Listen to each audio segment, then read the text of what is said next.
Future tense हम लोग देख रहे थे। फ्यूचर टेंस में सिंपल हमने देख लिया है, कॉन्टिन्यूअस भी देख लिया है, परफेक्ट भी देख लिया है। अब बारी है फ्यूचर परफेक्ट कॉन्टिन्यूअस टेंस की। तो चलिए देख लेते हैं हमको पहचानना कैसे है कि अगर कोई सेंटेंस हमको दिया गया है तो वो फ्यूचर कॉन्टिन्यूअस में है या नहीं। तो उसके लिए हमने यहाँ पहचान के लिए लिखा है, किसी भी वाक्य के अंत में अगर आपको रहा होगा, रही होगी, रहे होंगे, अगर इस टाइप का अगर आपको वर्ड दिखाई देता है तो आप बोलेंगे कि जो फ्यूचर कॉन्टिन्यूअस है उसमें भी तो यही पहचान था। हाँ, यही पहचान था, रहा होगा, रही होगी, रहे होंगे।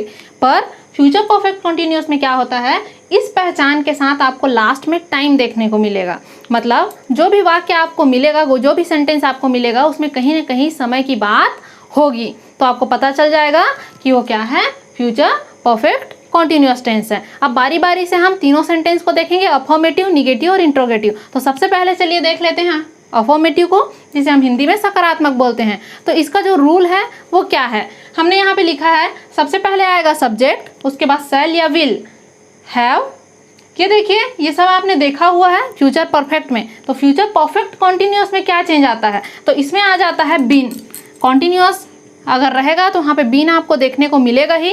और आपको पता है कॉन्टिन्यूअस नामक शब्द जहाँ पे भी आपको दिखाई दे वहाँ पे वर्ब का आईएनजी फॉर्म आता है। तो वर्ब के फर्स्ट फॉर्म में हम यहाँ पे आईएनजी लगा देंगे और लास्ट में हमको देखने को मिलता है क्या, टाइम। चलिए, अभी हमारा रूल हमारे पास बनके तैयार हो गया, सब्जेक्ट प्लस शैल या विल, हैव, बीन, वर्ब का फर्स्ट फॉर्म, उसमें आईएनजी, ऑब्जेक्ट और लास्ट में टाइम। तो इस रूल की मदद से हम कुछ एग्जांपल्स देखते हैं। हमारा यहाँ पे फर्स्ट एग्जांपल है, सुबह से बरसात हो रही होगी। अगर आप नोटिस करते हैं तो रही होगी मिल रहा है, तो रहा होगा, रही होगी, ये पहचान मिल गया हमारा। और लास्ट में हमको मिलना चाहिए टाइम, तो यहाँ पे हमको टाइम भी दिखाई दे रहा है। तो इसको हम ट्रांसलेट करते हैं। सबसे पहले हमको चाहिए सब्जेक्ट। अगर आप इस सेंटेंस में खोजने जाएंगे तो हमको कोई भी सब्जेक्ट दिखाई नहीं दे रही है, क्योंकि बरसात तो एक क्रिया है, बारिश होना, बरसात होना एक क्रिया है। तो यहाँ पे कोई भी सब्जेक्ट नहीं दिया है। तो अगर इस टाइप का अगर आपको सेंटेंस मिलता है जिसमें सब्जेक्ट नहीं दिया है, लेकिन वो कोई प्राकृतिक घटना है, नेचुरल फिनोमिना है, बरसात होना एक प्राकृतिक घटना है, तो आप खुद से वहाँ पे क्या कर सकते हैं, एक सब्जेक्ट क्रिएट कर सकते हैं। तो यहाँ पे हम एक सब्जेक्ट खुद से क्रिएट करेंगे। तो सब्जेक्ट के स्थान पे हम यहाँ पे क्या लिख देंगे, इट। तो सब्जेक्ट के स्थान पे आ गया क्या, इट। शैल और विल दोनों में से हम किसका प्रयोग करेंगे, विल का प्रयोग करेंगे। शैल का प्रयोग क्यों नहीं करेंगे, क्योंकि शैल तो केवल दो के साथ ही लगता है, दो लोगों के साथ ही लगता है, या तो आई या तो वी। तो इट लगा है इसलिए इट के साथ क्या लग जाएगा, विल। फिर हमको क्या लिखना है, हैव। तो हमने यहाँ पे हैव भी लिख दिया। आ जाएगा उसके बाद बीन, वर्ब का फर्स्ट फॉर्म और आईएनजी। वर्ब का फर्स्ट फॉर्म, क्रिया का पहला रूप, क्रिया क्या हो रही है, बरसात होना। तो बरसात को क्या बोलते हैं, रैन बोलते हैं। रैन मतलब बरसात, उसमें क्या लगा देना है, आईएनजी। तो क्या हो जाएगा, रैनिंग। ऑब्जेक्ट, ऑब्जेक्ट कुछ दिया है क्या इस सेंटेंस में, कहाँ पे बरसात हो रही है, नहीं दिया है, तो हम ऑब्जेक्ट को छोड़ देंगे। लास्ट में हमको लिखना है टाइम। तो टाइम क्या है, सुबह से। तो सुबह से के लिए हम क्या, सुबह को क्या बोलते हैं हम, मॉर्निंग बोलते हैं। सुबह को क्या बोलते हैं, मॉर्निंग। तो मॉर्निंग तो हमने लिख दिया। अब उससे पहले आपको सिंस या फॉर दोनों में से कोई एक चीज, टाइम लिखने के जस्ट पहले सिंस या फॉर हमको लगाना होता है। चलिए इस रूल में भी मैं यहाँ पे नोट कर देती हूँ कि सब्जेक्ट शैल या विल, हैव, बीन, वर्ब का first form, I N G, object plus. Plus यहाँ पे होना चाहिए, या तो सिंस आएगा या तो फॉर आएगा, उसके बाद टाइम आता है। ठीक है, तो ये हमारा एक जो हमारा रूल है वो बन के यहाँ पे तैयार हो जाता है। तो मॉर्निंग है, तो लास्ट वीडियो में मैंने आपको बताया था कि अगर कोई भी निश्चित समय है, पॉइंट ऑफ टाइम है, तो वहाँ पे आप क्या करेंगे, सिंस का प्रयोग करेंगे। अगर आपको ये वीडियो आपने अगर नहीं देखा है तो डिस्क्रिप्शन बॉक्स में मैं उसका लिंक दे दूंगी, आप एक बार उस वीडियो को देख लीजिए कि आपको पता चल जाएगा कि सिंस कहाँ पे लगाना है और फॉर कहाँ पे लगाना है। तो मॉर्निंग के साथ हमेशा क्या लगता है, सिंस। तो हम यहाँ पे लगा देते हैं सिंस। तो सुबह से बरसात हो रही होगी, इसका ट्रांसलेशन हो गया, it will have been raining since morning. चलिए आगे बढ़ते हैं। सेकंड सेंटेंस हमारे पास है, अगले जुलाई तक हम यहाँ 5 साल से रह रहे होंगे।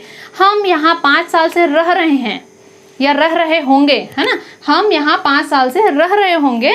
और तो ये देखिए, ये सेंटेंस अपने आप में कंप्लीट है।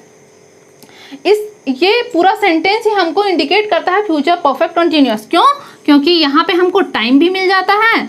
यहाँ पे हमको क्या मिल जा रहा है, 5 साल से बोल रहा है तो हमको टाइम भी मिल जाता है और रहा होगा, रही होगी, रहे होंगे, हमारी यहाँ पे पहचान भी मिल रहा है, रहे होंगे, पहचान मिल गया और टाइम की जगह पे 5 साल मिल गया। इट मीन्स हमारा ये जो सेंटेंस है वो कंप्लीट है फ्यूचर परफेक्ट कंटिन्यूअस के लिए। लेकिन एक्स्ट्रा एक और आपको फ्रेज दिया गया है, अगले जुलाई तक, ठीक है, तो इसको हम एक्स्ट्रा लिख देंगे। तो अगले जुलाई तक के लिए हम यहाँ पे लिखेंगे बाय नेक्स्ट जुलाई, ठीक है। तो अगले जुलाई तक के लिए बाय नेक्स्ट जुलाई लिख दिया, कॉमा कर दिया हमने यहाँ पे। अब ये जो हमारा सेंटेंस है फ्यूचर परफेक्ट कॉन्टिन्यूअस का, ये जो टेंस है, जो सेंटेंस है, इसको हम क्या करेंगे, इसी रूल की हेल्प से इसको ट्रांसलेट करेंगे। तो सब्जेक्ट के स्थान पे यहाँ पे क्या दिया है, हम, तो हमको हम क्या बोलते हैं, वी। तो हम के लिए वी, शैल और विल दोनों में से हम किसका प्रयोग करेंगे, शैल का प्रयोग करेंगे। क्यों, क्योंकि आई और वी के साथ किसका प्रयोग होता है, शैल का प्रयोग होता है। तो वी के साथ हमेशा शैल लगता है, तो सब्जेक्ट के स्थान पे आ गया वी, शैल और विल में से हमने शैल को सेलेक्ट किया। क्यों, क्योंकि वी के साथ हमेशा क्या लगता है, शैल लगता है। फिर क्या आ जाएगा, हैव बीन, वर्ब का फर्स्ट फॉर्म और आईएनजी। क्रिया क्या हो रहा है, रहना। हम यहाँ 5 साल से रह रहे हैं, तो रहना क्रिया है, उसको हम क्या बोलते हैं, लिव। तो लिव में ही हमको आईएनजी लगा देना है, तो क्या हो जाएगा ये, लिविंग। तो we shall have been living, verb का फर्स्ट फॉर्म, उसमें आईएनजी, लास्ट में ऑब्जेक्ट। ऑब्जेक्ट के स्थान पे क्या है, यहाँ, तो यहाँ को बोलते हैं हियर। यहाँ के लिए क्या यूज हो जाएगा, हियर। सिंस या फॉर दोनों में से किसी एक का प्रयोग करना है और टाइम को लिखना है। तो टाइम क्या लिखा है यहाँ पे,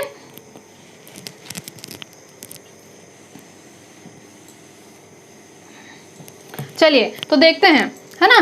तो हियर तक हो गया, ऑब्जेक्ट तक हो गया, सिंस या फॉर दोनों में से किसी एक का प्रयोग यहाँ पे करेंगे और टाइम लिखेंगे। तो टाइम क्या है, 5 साल से, तो 5 ईयर्स। 5 साल को हम क्या बोलते हैं, 5 ईयर्स बोलते हैं। तो सिंस या फॉर दोनों में से किसका प्रयोग होगा, फॉर का प्रयोग होगा, ठीक है। क्योंकि 5 ईयर्स, 3 मंथ, 4 डेज ऐसा कुछ रहता है जहाँ पे डिजिट लिखा होता है और ईयर्स लिखा रहता है, तो हम क्या करते हैं, वहाँ पे फॉर का प्रयोग करते हैं। तो आपने देख लिया कि अफर्मेटिव का रूल क्या होता है, और अगर यहाँ पे 2 एग्जाम्पल हमको मिल रहे हैं तो उसको इस रूल की मदद से आपको कैसे हिंदी टू इंग्लिश में ट्रांसलेट करना है। इसके बाद हम देखेंगे निगेटिव। चलिए देखते हैं निगेटिव का रूल क्या है। तो निगेटिव का रूल बिल्कुल अफर्मेटिव के रूल के जैसा ही है, केवल हमको एक चीज़ एक्स्ट्रा लगा देनी है और वो क्या है, नॉट। जैसा कि आप यहाँ पे देख सकते हैं, यहाँ पे केवल नॉट लगा है और बाकी ये जो आप फॉर्मूला देख रहे हैं वो अफर्मेटिव का ही रूल है ना। केवल हमको एक चीज़ एक्स्ट्रा लगा देना है, वो क्या चीज़ है, नॉट। हाँ, आपको ये याद रखना है कि नॉट की पोजीशन क्या है, कहाँ पे नॉट लगेगा। तो नॉट जो है वो हमेशा शैल और विल के जस्ट बाद में लग जाएगा। मतलब पहला जो हमारा सहायक क्रिया है शैल विल, उसके जस्ट बाद क्या लगा देंगे, नॉट लगा देंगे। बाकी पूरा फॉर्मूला अफर्मेटिव का ही है। तो चलिए देख लेते हैं इसके लिए कुछ एग्जांपल्स। फर्स्ट एग्जांपल है, जॉन 3 दिनों से पढ़ाई नहीं कर रहा होगा। तो रहा होगा मिल गया, तो आपको पता चल गया फ्यूचर परफेक्ट कॉन्टिन्यूअस है ना। और उसमें भी 3 दिन, टाइम आ गया, टाइम और रहा होगा, ये दोनों पहचान है फ्यूचर परफेक्ट कॉन्टिन्यूअस की, तो हमको पता चल गया फ्यूचर परफेक्ट कॉन्टिन्यूअस है। अब उसमें लिखा है नहीं, तो नहीं, इसलिए ये सेंटेंस किस टाइप का है, निगेटिव सेंटेंस है। तो निगेटिव का रूल हमने यहाँ पे लिख के रखा है, तो इस रूल के अकॉर्डिंग हम क्या करेंगे, इसको ट्रांसलेट करना स्टार्ट करेंगे। तो चलिए जरा देखते हैं, यहाँ पे सब्जेक्ट के स्थान पे क्या लिखा है, जॉन। तो जॉन लिख लेते हैं यहाँ पे हम, जॉन। तो सब्जेक्ट के स्थान पे क्या आ गया, जॉन आ गया। जॉन के साथ शैल और विल दोनों में किसका प्रयोग करेंगे, विल का प्रयोग करेंगे।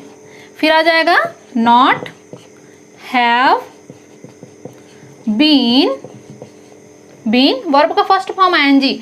क्या क्रिया हो रहा है, पढ़ाई करना। तो पढ़ाई करना को क्या बोलते हैं, स्टडी।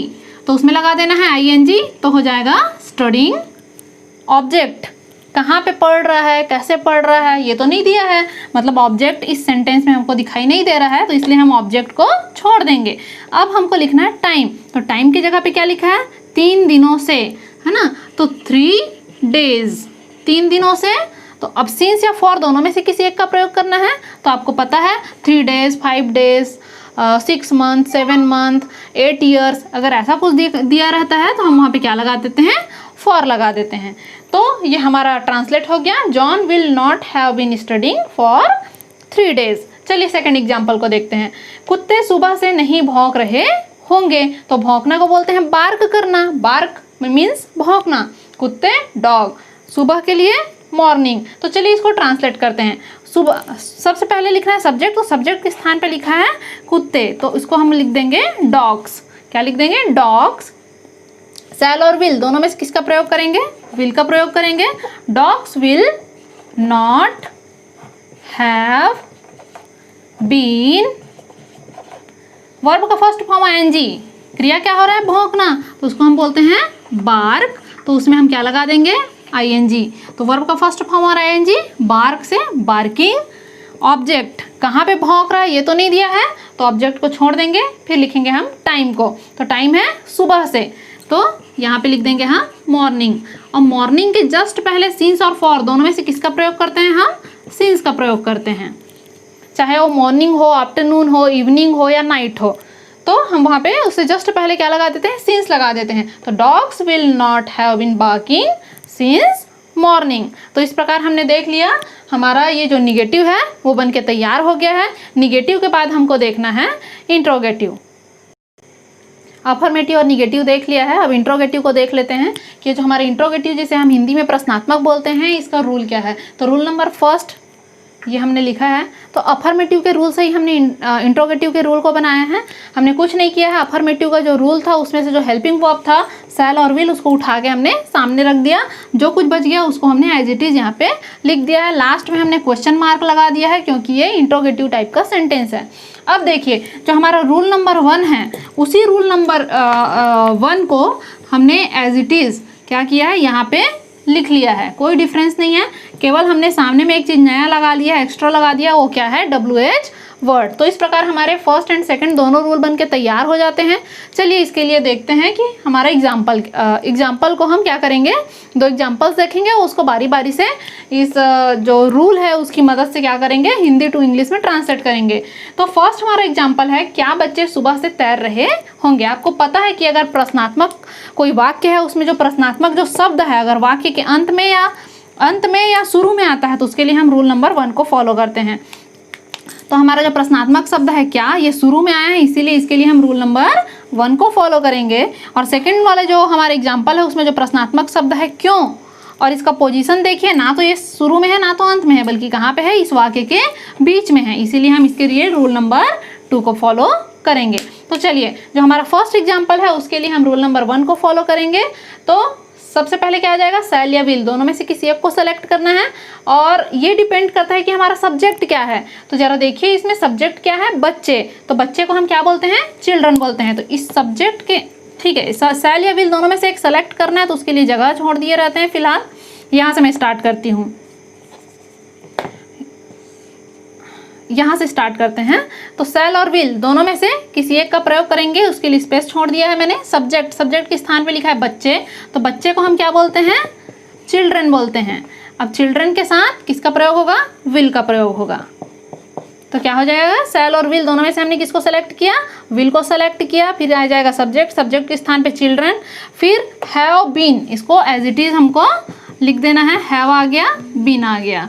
वर्ब का फर्स्ट फॉर्म, क्रिया का पहला रूप, तो क्रिया क्या हो रहा है यहाँ पे? तैरना। तो तैरना को क्या बोलते हैं? स्विम बोलते हैं। तो उसमें क्या लगा देना है? ING, तो ये हो जाएगा स्विमिंग। लास्ट में ऑब्जेक्ट, तैर तो रहा है लेकिन कहाँ पे तैर रहा है? लिखा है क्या? स्विमिंग पूल ETC कुछ लिखा है? नहीं लिखा है। तो ऑब्जेक्ट यहाँ पे इस सेंटेंस में हमको नहीं दिखाई दे रहा है, इसलिए हमको ऑब्जेक्ट लिखने की आवश्यकता नहीं है। डायरेक्ट आ जाएंगे टाइम पे। तो टाइम क्या है? सुबह से, तो सिंस मॉर्निंग। और लास्ट में क्वेश्चन मार्क लगा देंगे। क्यों लगा देंगे? क्योंकि ये इंट्रोगेटिव टाइप का सेंटेंस है। तो will children have been swimming since morning. ठीक है, यहाँ पे जो सिंस है मैंने यहाँ पे रूल में नहीं लिखा है, लेकिन आपको पता है कभी भी टाइम लिखने के जस्ट पहले, यहाँ पे जो टाइम है उसको लिखने के जस्ट पहले सिंस या फॉर दोनों में से किसी एक का प्रयोग हमको करना ही होता है। चलिए सेकंड एग्जाम्पल को देख लेते हैं। हमारा जो सेकंड एग्जाम्पल है वो बोलता है वह 2 घंटे से बहस क्यों कर रहा होगा। अगर आप ध्यान देंगे तो हमारा जो सेंटेंस है उसके लास्ट में आया है रहा होगा, किसके साथ? समय के साथ। तो अगर समय के साथ रहा होगा, रही होगी, रहे होंगे, तो फ्यूचर परफेक्ट कॉन्टिन्यूअस टेंस की पहचान है। और ये किस प्रकार का वाक्य है? इंट्रोगेटिव है। क्यों? क्योंकि ये प्रश्न कर रहा है कि वह 2 घंटे से बहस क्यों कर रहा होगा। तो इंट्रोगेटिव टाइप का सेंटेंस तो है, तो इसका कौन से रूल से हम इसको ट्रांसलेट करेंगे? तो चूंकि ये जो प्रश्नात्मक शब्द है वो वाक्य के बीच में आया है, तो इसके लिए हम रूल नंबर 2 को फॉलो करेंगे। रूल नंबर 2 क्या बोलता है? WH वर्ड आएगा सबसे पहले, प्रश्नात्मक शब्द आएगा। तो प्रश्नात्मक शब्द क्यों का प्रश्नात्मक शब्द क्या होता है? वाई। तो WH वर्ड के जगह पे, इस WH वर्ड के जगह पे हमने क्या लिख लिया? वाई। अब शैल और विल दोनों में से किसी एक का प्रयोग करेंगे और डिपेंड करता है कि हमारा सब्जेक्ट क्या है। सब्जेक्ट के स्थान पे यहाँ पे क्या है? वह। तो वह को क्या बोलते हैं? ही। वह को क्या बोलते हैं? ही। तो ही के साथ किसका प्रयोग होता है? विल। तो हम यहाँ पे क्या लगा देंगे? विल। तो ये हो गया ही और विल। तो WH वर्ड के जगह पे आ गया वाई, शैल और विल में से हमने लगाया विल, सब्जेक्ट के स्थान पे आ गया ही। हैव बीन को हम वैसा ही लिख देते हैं, हैव और बीन। वर्ब का फर्स्ट फॉर्म ING। वर्ब का फर्स्ट फॉर्म, क्रिया क्या हो रहा है? बहस करना। क्रिया क्या हो रहा है? बहस करना। तो उसको हम क्या बोलते हैं? आर्ग्यू बोलते हैं। ठीक है, तो आर्ग्यू में ING लगा देना है, तो क्या हो जाएगा? आर्ग्यूइंग। वर्ब का first form ING, arguing. Object, किससे बहस कर रहा है? कुछ ऑब्जेक्ट दिया है क्या? नहीं दिया है। तो ऑब्जेक्ट के स्थान पे इस सेंटेंस में कुछ भी चीज़ नहीं दिया है, तो हम ऑब्जेक्ट की जगह पे कुछ भी नहीं लिखेंगे। वो बोलता कि राम से बहस कर रहा है या सीता से बहस कर रहा है, तो ऑब्जेक्ट के स्थान पे राम या सीता आ जाता। लेकिन यहाँ पे तो कुछ नहीं दिया है कि वो किससे बहस कर रहा है, तो ऑब्जेक्ट को हम छोड़ देंगे। अब लिखेंगे हम टाइम। तो टाइम में क्या दिया है? 2 घंटे से, तो हम लिख देंगे 2 आवर्स। 2 घंटे, 2 आवर्स। अब इससे जस्ट पहले हम क्या लगा देंगे? फॉर। 2 घंटे, 1 घंटे, 5 मिनट, 6 मिनट, ऐसा कुछ डिजिट आपको दिखाई देता है, सेकेंड, मिनट, आवर लिखा रहता है उसके बगल में, तो उसके जस्ट पहले हम क्या लगा देते हैं?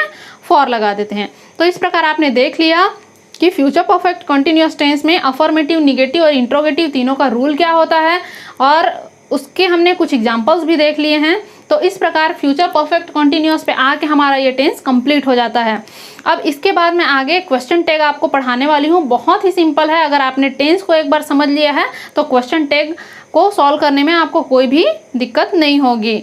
So if you think that these videos of me are knowledgeable for you, so please subscribe my channel and press the bell icon. Thank you.